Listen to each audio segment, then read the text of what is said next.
చెప్పాలంటే ఈ దృశ్యాలు చూసిన ప్రతిసారి ఏదో తెలియని ఒక రకంగా అయిపోతుంది. ఒళ్ళు గగురు పొడుస్తుంది అంటాం కదా! అలా అయిపోతుంది. కుటుంబ సభ్యులుగా మీరు ఎంత వేదన పడుంటారో అర్థం చేసుకోగలం. అసలు ఎందుకు మీ అబ్బాయిని సిఐ నాగరాజు వెంటాడి వెంటాడి వేధిస్తున్నాడు అని మీ అబ్బాయి చెబుతున్నటువంటి మాటలు విన్నాం. ఎందుకు అలా జరిగింది? ఎంతకాలం ఆ విధంగా జరిగింది?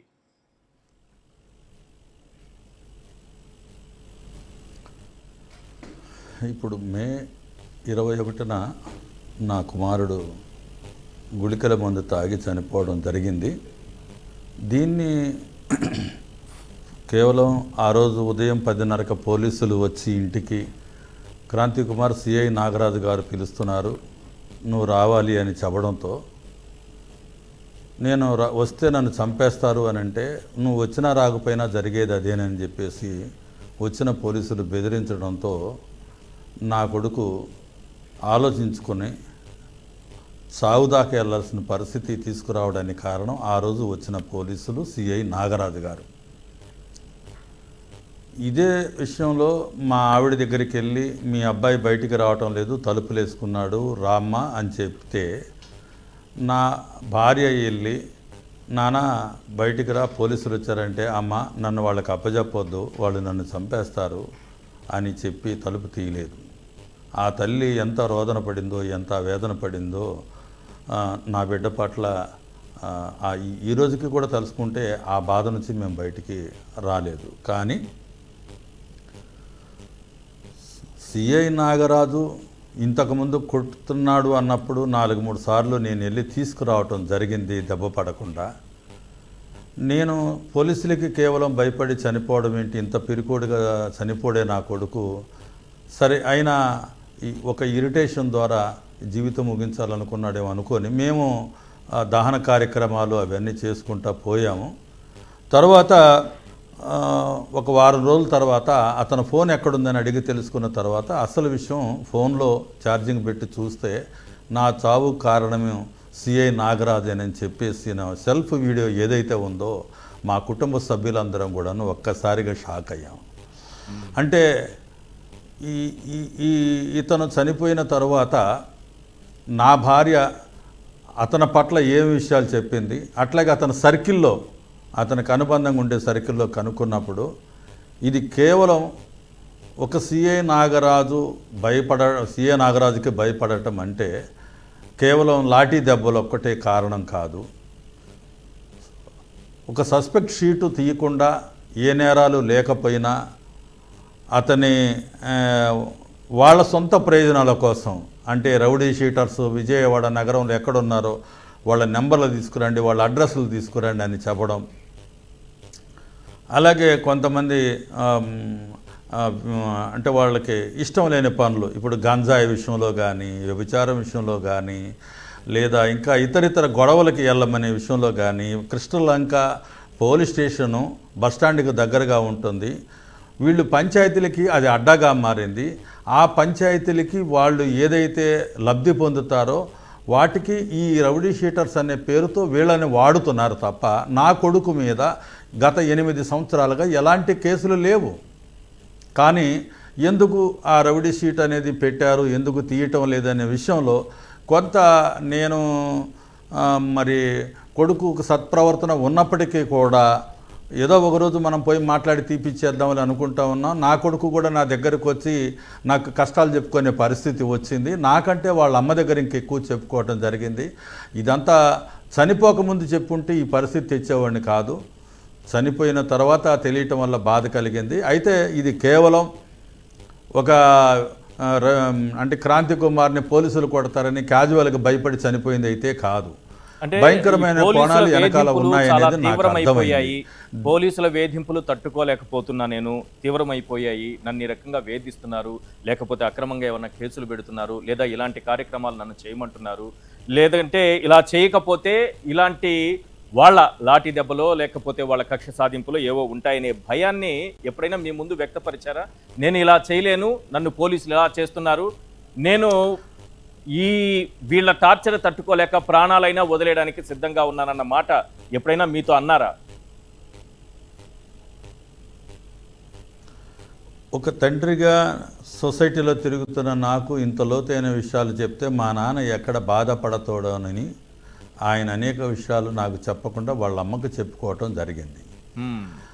తర్వాత అతను సర్కిల్కి చెప్పుకోవటం జరిగింది. అతని సర్కిల్లో కూడా ఒక మాట అన్నారు, మీ నాన్నగారికి కొంచెం ఎంతో కొంత సొసైటీలో పేరుంది, ఆయనకి చెబితే ఈ సమస్యలు పరిష్కరిస్తాడు కదంటే, నాన్న విషయంలో చెప్పాలంటే నేను కొంచెం ఇవన్నీ కూడా సరి చేసుకొని ఆయనకి చెడ్డ పేరు రాకుండా ఉండేందుకు ఆయన దగ్గర నేను ఇలాంటి మార్పులు తీసుకుంటున్నానని చెప్పాలంటే ఆయన కూడా నన్ను నమ్మాలి, ఆయన కూడా నా పట్ల చెప్పింది తీసుకోవాలంటే ఒకరోజు ప్రశాంతంగా ఉన్నప్పుడు ఆయనతో నేను మాట్లాడతానని వాళ్ళతో చెప్పడం జరిగింది. కానీ నిజమేంటంటే పోలీసులు వేధింపులు అనేది కేవలం పోలీస్ స్టేషన్కి రాకపోతే అయ్యుండుంటే, సంతకం పెట్టలేదని అయ్యుండంటే అది జనరల్గా అనుకునేవాడిని, నేను కూడా అనుకున్నది అదే. కానీ అసలు అది కాదు, ప్రతి ఆదివారం పోలీస్ స్టేషన్కి వెళ్ళి సంతకం పెట్టాలనేది ఒక రివాజుగా ఉంటుంది వీళ్ళ విషయంలో.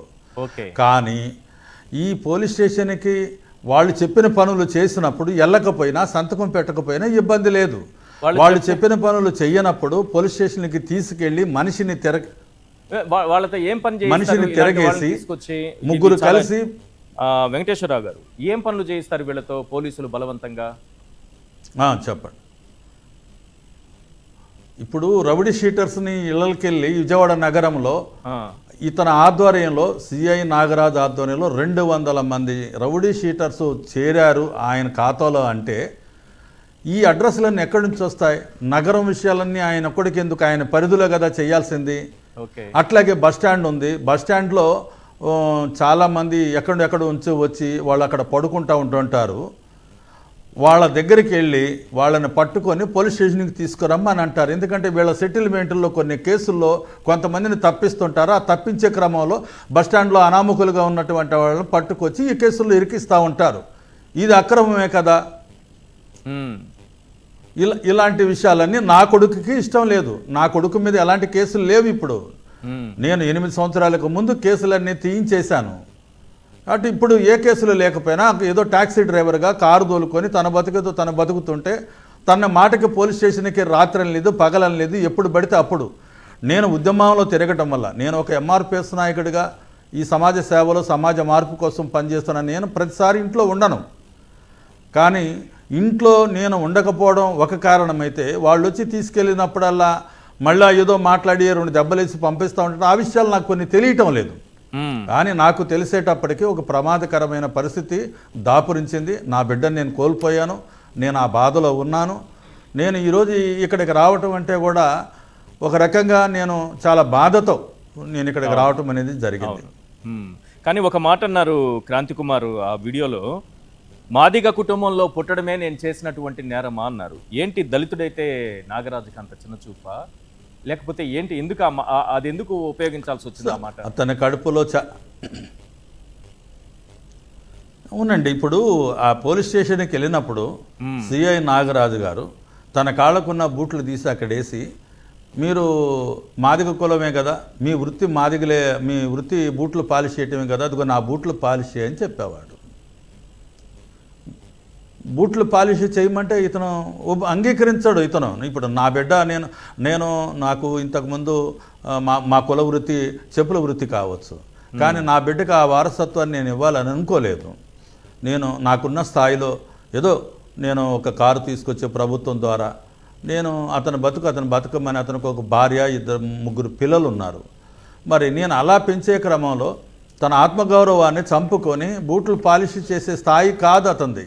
అదే రకంగా మరుగుదొడ్లు కూడా కడగమని అంటారు.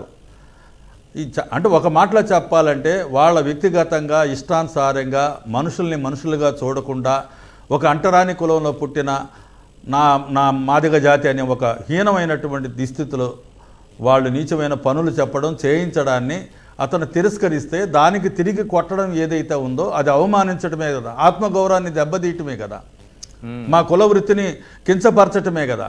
ఆ విధంగా నా బిడ్డ ఒక రకంగా చెప్పాలంటే మాదిగ కులంలో పుట్టినందుకే నాకు ఈ వేధింపులు వస్తున్నాయి. అంటే ఈ రోజున నేను ఇంకొక మాట చెప్తున్నానండి, అగ్రకులాల వాళ్ళ మీద రౌడీ షీట్ ఉంటుంది, కానీ అగ్రకులాల వాళ్ళని స్టేషన్కే పిలిపించినప్పుడు వాళ్ళకి కాఫీ ఇస్తారు, కుర్చీలో కూర్చోబెడతారు, మంచిగా మాట్లాడి పంపిస్తారు. కానీ అట్టడుగునున్నటువంటి మాలమాదిగులు, ఎస్టీలు, బీసీలు వీళ్ళు మాత్రం పోలీస్ స్టేషన్కి వెళ్తే వీళ్ళు తిరగేసి కొడతా ఉంటుంటారు, చెప్పింది చేయకపోతే కొడతా ఉంటుంటారు. అసలు వీళ్ళకి మార్పులు జరిగినప్పుడు రౌడీ షీటు వీళ్ళ మీద ఎందుకు ఉంచాలి? ఉంచకూడదు కదా. కానీ ఏదో ఒక నేరం మళ్ళీ వాళ్ళే పిట్టి కేసులు లాంటివి పెట్టి వాళ్ళ చుట్టూ తిప్పుకుంటూ వాళ్ళ ప్రయోజనాలు గడుపుకోవటం కోసం, వాళ్ళ పంచాయతీలు సెటిల్మెంట్ చేసుకోవడం కోసం నా బిడ్డను వాడారు. నా బిడ్డ ఒక్కడే కాదు, ఈ రోజున చెప్తున్నటువంటి సాయికృష్ణ అనే అతను కూడా వాళ్ళు వాడుకున్నారు. వీళ్ళొక్కడే కాదు, దాదాపుగా అతని చేతుల్లో 200 మంది రౌడీ షీటర్సు వాళ్ళ స్వప్రయోజనాల కోసం ఒక అంటే యూనిఫామ్లో ఉన్నప్పటికీ కూడా ఒక మాఫియాలాగా ఆయన నడిచాడు. కాబట్టి చట్టాన్ని ఉల్లంఘించిన సిఐ నాగరాజుని కఠినమైన శిక్షలు వేయాలి, SC/ST యాక్ట్ కింద కట్టాలి, హత్యానేరం కింద కూడా అతన్ని అరెస్ట్ చేయాలి. పోలీసుల మీద కూడా నాకు నమ్మకం లేదు, సిబిఐ విచారణ జరపాలని నేను ఈరోజు అడుగుతా ఉన్నాను. అంటే పోలీస్ స్టేషన్ వేదికగా కొంతమంది యువకుల్ని తీసుకొచ్చి వాళ్ళని తమ స్వార్థానికో లేకపోతే అసాంఘిక కార్యకలాపాలకో వాళ్ళు చెప్పేటటువంటి పనులు చేయించి నేరాలు పోలీసులే చేయిస్తున్నారా ఈ యువకులతో? అంటే సాయికృష్ణ కావచ్చు, లేకపోతే క్రాంతి కుమార్ కావచ్చు, ఇంకెంతమంది ఉన్నారో అంతేనండి. ఖచ్చితంగా ఇది పోలీసులు ఇప్పుడు వాళ్ళు చట్టపరమైన చేయకుండా చట్ట ఉల్లంఘన చేయటమే అక్రమం. నా బిడ్డని అనేక పనులు ఒక మాదిగలంటే ఒక అంటరాని వాళ్ళని, మాదిగలంటే ఒక నీచమైన కులమని, మాదిగలంటే వెనకబడినటువంటి వాళ్ళని, వీళ్ళకి ఏ చైతన్యం ఉండదని, వీళ్ళని ఎట్లయినా వాడుకోవచ్చని, వీళ్ళ వెనకాల ఎవరు ఉండరని, ఇలాంటి అనేక ఏహభావాలు వాళ్ళలో ఉండటం కారణంగానే ఇష్టం వచ్చినట్లుగా వాడుతూ ఉన్నారు. ఇదే సిఐ నాగరాజు గారు నా బిడ్డ విషయం ఒకటే కాదండి, విజయవాడ 1 టౌన్లో రాజరాజేశ్వరి పేట అని ఒకటి ఉంది. పేకాట రాయిల్ని పట్టుకుంటున్నామన్న పేరుతో వాళ్ళని వెంటాడితే కొంతమంది చెరువు దగ్గర ఉన్నటువంటి ఊబిలో కూరుకుపోయి ఇద్దరు ముగ్గురు చనిపోయారు. ఓహో. ఇతను ఒక కుల అహంకారిగా మాట్లాడుతూ ఉంటాడు. ఇతను ఖచ్చితంగా మాదిగలంటే అతని దృష్టిలో మనుషులు కాదు. రౌడీ షీటర్స్ అంటే వాళ్ళు వాడే వస్తువులాగా చూస్తున్నారు మమ్మల్ని, నా బిడ్డల్ని. నా బిడ్డకే కదండి, ఇలాంటి పరిస్థితి ఏ బిడ్డకి రాకూడదు. రాష్ట్రంలో యూనిఫామ్ వేసుకొని ఒక మాఫియా పద్ధతిలో విజయవాడ నగరం అంటే ఒకప్పుడు విజయవాడ అంటే విద్యలవాడండి. ఇప్పుడు ఇది ఒక రౌడీ షీటర్లుగా పోలీసులు చట్టాన్ని ఉల్లంఘించి పోలీసులు ఇష్టానుసారమైన పద్ధతిలో చేస్తుంటే నా బిడ్డకి న్యాయం జరగటం కాదు. నా బిడ్డలాగా ఎంతోమంది ఇప్పుడు కోల్పోయారు. ఇక మీదట కూడా అటువంటి జరగకూడదు. పోలీసులు కూడా ఈ చట్టాల విషయంలో మార్పు తీసుకోవాలి. భవిష్యత్తులో ఇలాంటి రౌడీ షీటర్స్ అనే పేరుతో పాపం వాళ్ళు బలవుతున్నారండి. అందుకోసమే ఈరోజు నా బిడ్డ తరపున నేను గట్టిగా నిలబడి ఈ సమాజానికి ఒక సంకేతం ఇవ్వాలి, నా బిడ్డలాగా ఏ బిడ్డ బలి కాకూడదని నేను గత 15-20 రోజులుగా దీని మీద నా పోరాటం కొనసాగిస్తూ ఉన్నాను.